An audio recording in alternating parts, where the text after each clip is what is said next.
Bismillahirrahmanirrahim. Assalamualaikum, dear viewers. Today I will present the same topic. The previous class was tenses with linking and causative verbs, lecture 1, and the today's class is lecture 2, tenses with linking and causative verbs. Actually, I always try to give the simple example for understanding, for easy understanding. Now I will give you the example and the description of tenses with linking verb and causative verbs, lecture 2, number 2, present continuous tense.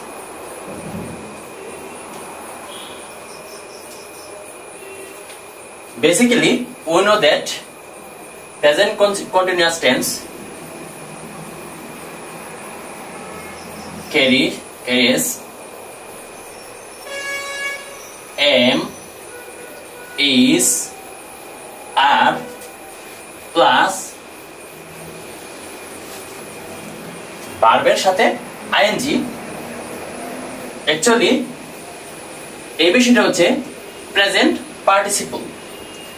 am is আর অংশ হচ্ছে linking verb 1, আর এখানে subject আর এখানে object অথবা extension. তাহলে I am doing the work, subject linking verb 1.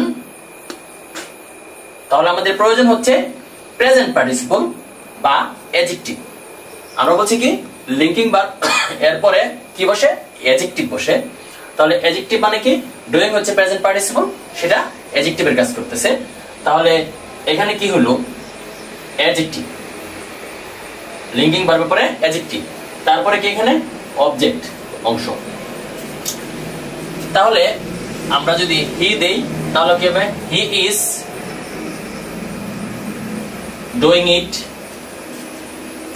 কি হলো, linking verb adjective plus object. তাহলে আমরা যদি আরেকটা উদাহরণ দেই, দে আর ডুইং ইট. তাহলে লিঙ্কিং ভার্ব প্রেজেন্ট পার্টিসিপল, যেটাকে আমরা ভার্ব বলতে পারি না, প্রেজেন্ট পার্টিসিপল. যেহেতু লিঙ্কিং ভার্বের পরে অ্যাডজেক্টিভ প্রয়োজন, তাহলে ভার্বের সাথে আইএনজি, যেটাকে আমরা প্রেজেন্ট পার্টিসিপল হিসেবে আখ্যায়িত করতেছি. তাহলে এখানে আমরা খেয়াল করলাম যে tenses with linking and positive verbs এর যে 2 নাম্বার বিষয় প্রেজেন্ট কন্টিনিউয়াস টেন্স, এখানে কিন্তু সাবজেক্টের পরে এম ইজ আর বা লিঙ্কিং ভার্বের 1 নাম্বার বিষয়টা আসতেছে. খেয়াল করো তোমরা, সাবজেক্ট প্লাস লিঙ্কিং ভার্বের 1 নাম্বার অংশ এম ইজ আরটা আসতেছে প্রেজেন্ট কন্টিনিউয়াস টেন্সে. এই প্রেজেন্ট কন্টিনিউয়াস মানে কি, চলমান বিষয়, বিষয়টা চলমান. দে আর ডুইং ইট, তারা করতেছে, এটা চলমান. I am doing the work, আমি করতেছি, এটা চলমান, আমি এই কাজটা করতেছি. হি ইজ ডুইং ইট, সে ইহা করতেছে. তাহলে চলমান বিষয় থাকে.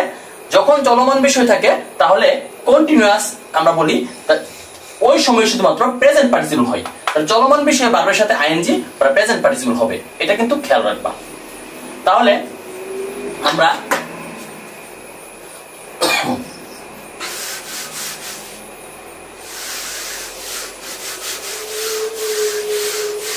পরবর্তী আরেকটি বিষয় নিয়ে আমরা আলোচনা করি. 3 বার প্রেজেন্ট পারফেক্ট.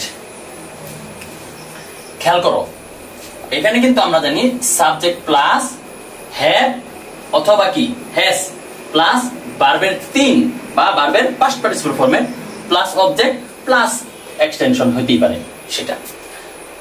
তাহলে এখানে সাবজেক্ট হ্যাভ হ্যাজ ভার্বের 3 মানে এইটা কি পজিটিভ ভার্ব.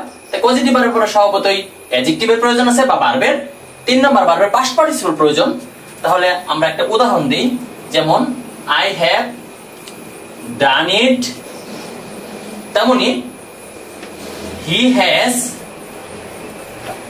ডান ইট। তো এখানে কি পজিটিভ ভার্ব, এখানে কি ভার্বের 3 বা ভার্বের পাস্ট পার্টিসিপল ফরম্যাট। তাহলে এখানে খেয়াল করো, আমি একটু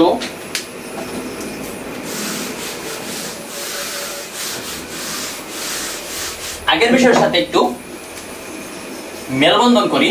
যেমন I M a student but I am doing it. খেয়াল করো এখানে কিন্তু এটা মেইন ভার্ব, এখানে মেইন ভার্ব কিন্তু এটা লিঙ্কিং ভার্ব, তাই এরপরে কি হবে অ্যাডজেক্টিভ প্রয়োজন। তেমনি আই হ্যাভ এ বুক, এখানে মেইন ভার্ব কিন্তু আই হ্যাভ ডান ইট, এখানে এটা পজিটিভ ভার্ব, তার স্বভাবতই ভার্বের 3 বা ভার্বের পাস্ট পার্টিসিপল প্রয়োজন।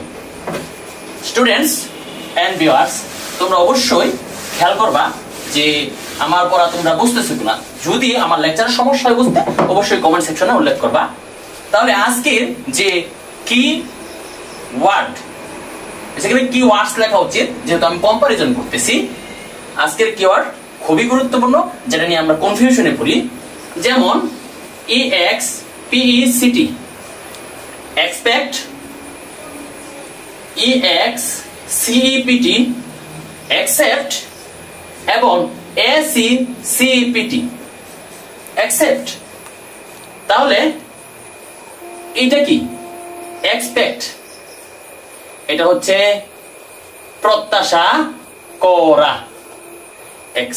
accept এটা হচ্ছে ব্যতীত, accept এটা কি গ্রহণ করা। খেয়াল করো আরেকবার বলে দিচ্ছি, expect, accept এবং accept। expect means প্রত্যাশা করা, accept ব্যতীত, and accept গ্রহণ করা। Dear students and viewers, you will subscribe my YouTube channel Total English Solutions, and you will follow, like, share my videos in Facebook page Sadikul Islam Akand. আর dear viewers and students, আমি বেশ কয়েকদিন ধরে অসুস্থ, তাই আমি আসলে ক্লাস করতে আসতে পারি নাই। এজন্য অনেক আমি আন্তরিকভাবে দুঃখিত। তোমরা দোয়া করো যেন আমি সুস্থ হয়ে যাই এবং প্রতিদিনকার মতো ক্লাস নিতে পারি এবং তোমাদের যেন একটু হলেও উপকার আসতে পারি। ধন্যবাদ। সালাম।